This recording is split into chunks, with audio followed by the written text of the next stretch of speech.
Come, you must have gathered by now that Tataru is given to exaggeration. As you can see, I am quite well. Ul'dah, on the other hand, is not.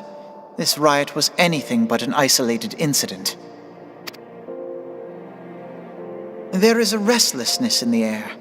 Tensions long simmering are at last threatening to boil over.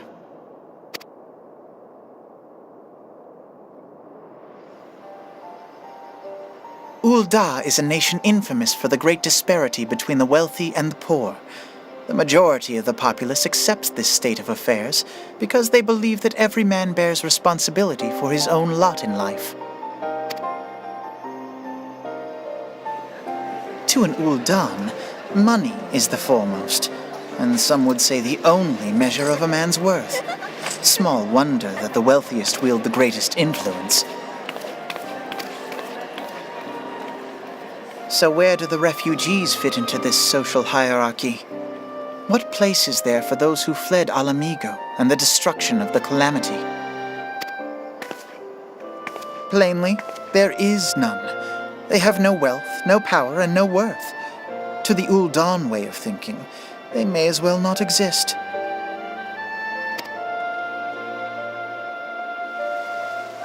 Choosing to ignore their existence, however, is patently not an option. General Rauban and the Sultana understand this, which is why they ordered the Immortal Flames to provide the refugees aid and succor. Yet none would dispute that the expenses incurred by this policy grow by the day, with no end in sight.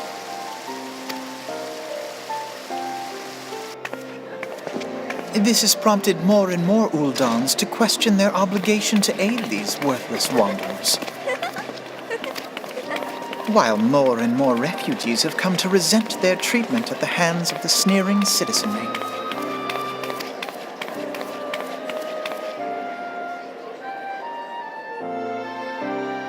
The manner of Lord Lolorito's refusal to grant the Dolmens asylum bespoke a disdain for all refugees, an attitude shared by the rest of the monetarists.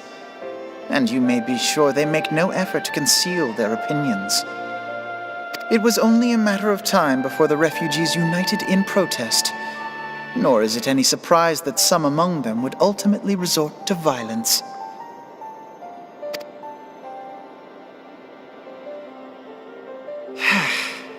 That the Immortal Flames should choose this of all occasions to engage in joint training exercises with the other Grand Companies.